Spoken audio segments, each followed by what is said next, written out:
How the Grinch Stole Christmas by Dr. Seuss.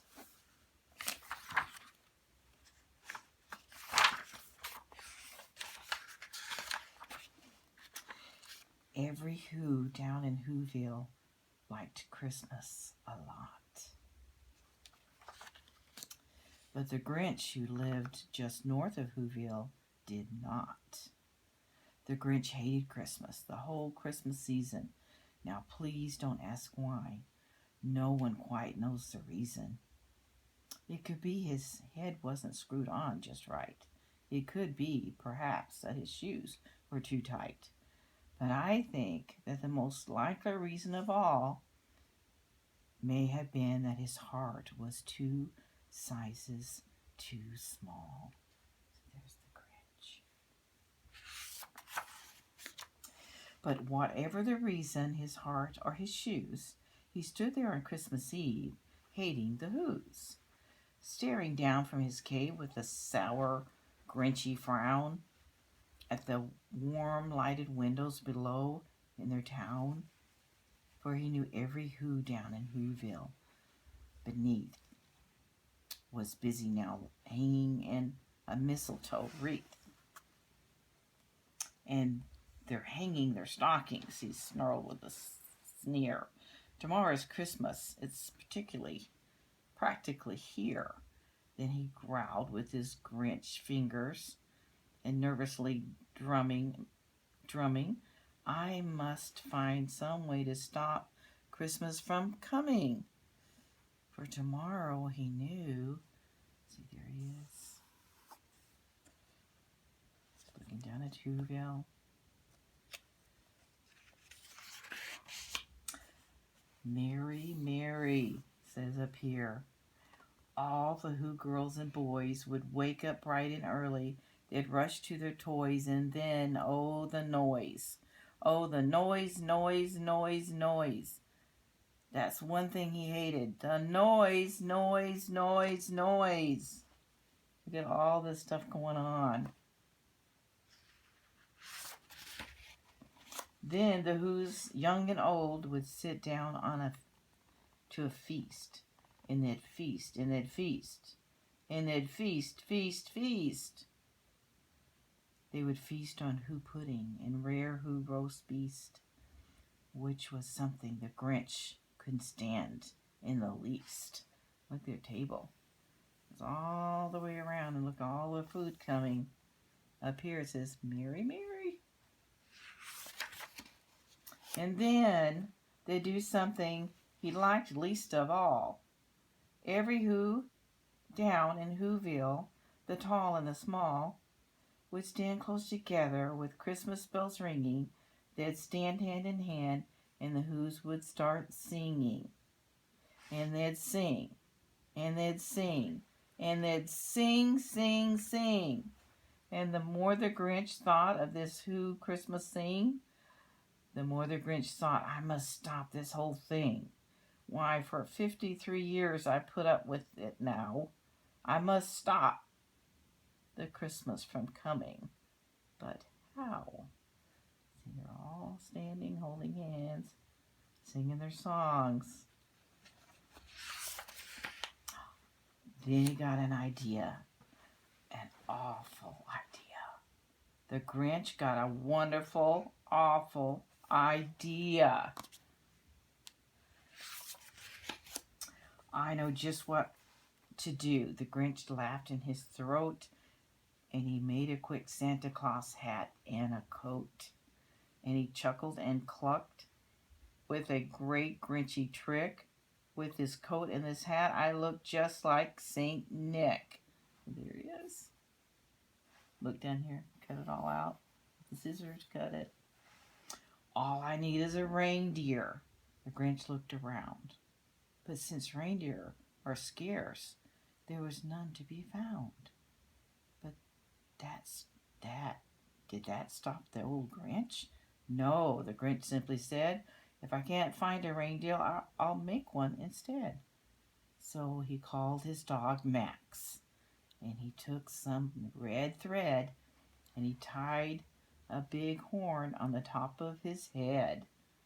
See, there's the thread. There's a horn. Max doesn't look very happy, does he? Then he loaded some bags and some old empty sacks on a ramshackle sleigh, and he hitched up old Max. Then the Grinch said, "Giddy up," and the sleigh started down toward the houses where the Who's lay a snooze in their town. There he is, this sleigh, and there's Max. Starting down the hill to Whoville. All the windows were dark. Quiet snow filled the air. All the Who's were dreaming sweet dreams without a care.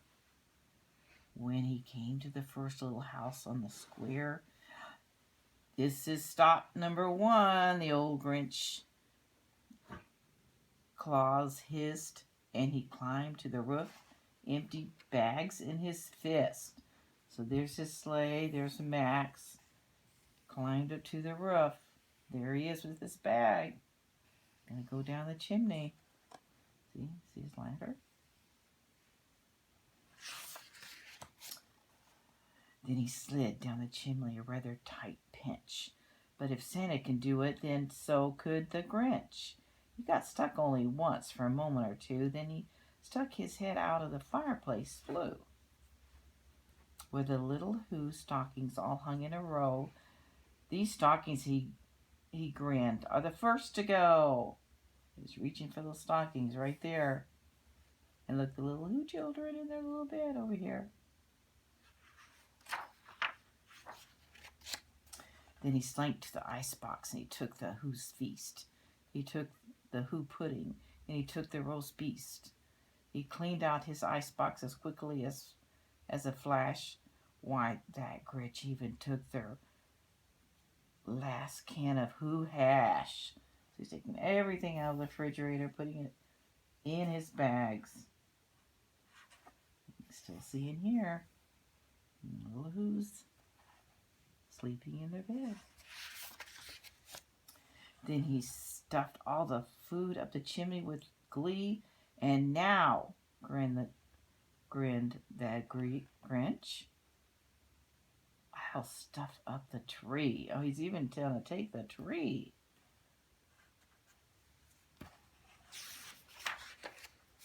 And the Grinch grabbed the tree, and he started to shove.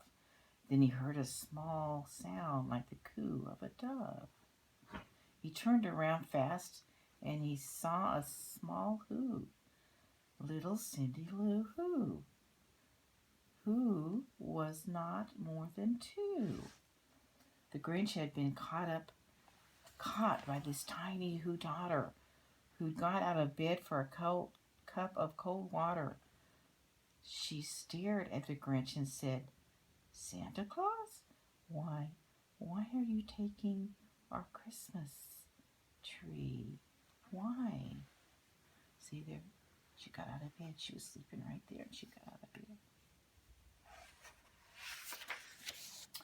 But you know that old Grinch was so smart and so slick, he thought up a lie, and he thought it up quick. "Why, my sweet little tot," the fake Santa Claus lied, "there's a light on this tree that won't light on one side. So I'm taking it home to my workshop, my dear. I'll fix it up there, then I'll bring it back here." And his fib fooled the child. Then he patted her head, and he got her a drink, and he sent her to bed. And when Cindy Lou Who went to bed with her cup, he went to the chimney and stuffed the tree up. There's Cindy Lou Who, and she has her little cup. He's going by. Then he did the same thing to the other Who's houses, leaving crumbs much too small for even the other Who's mouses. Look at that. There's a little mouse, and there's a little crumb.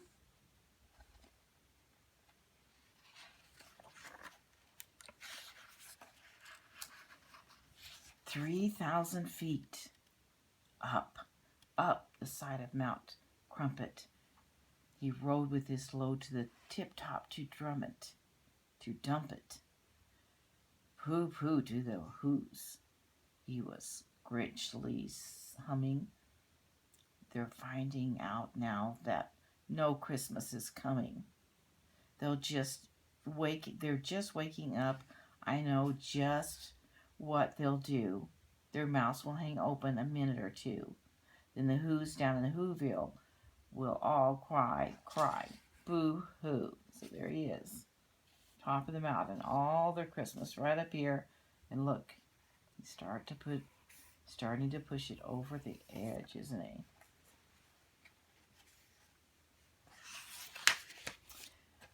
That's a noise, grinned the Grinch. That's, I simply must hear. So he paused, and the Grinch put his hand on his ear, and he did hear a sound rising over the snow. It started low, then it started to grow. He's looking, he's listening, he's hearing.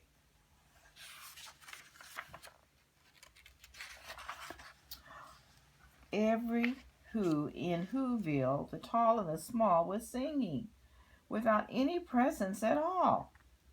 He hadn't stopped Christmas from coming. It came. Somehow or other, it came just the same.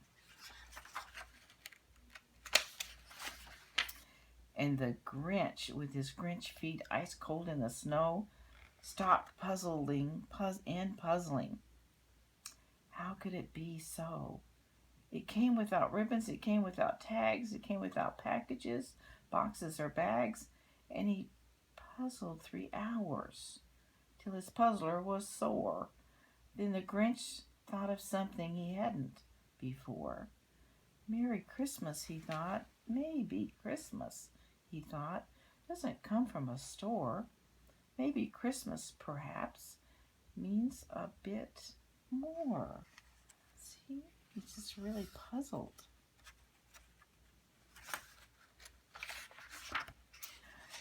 And what happened then? Well, in Whoville, they say that the Grinch's small heart grew 3 sizes that day. And the minute his heart didn't feel quite so tight, he wheezed with his load through the bright morning light. And he brought back the toys and the food for the feast. And see, there he goes down the hill, taking it back.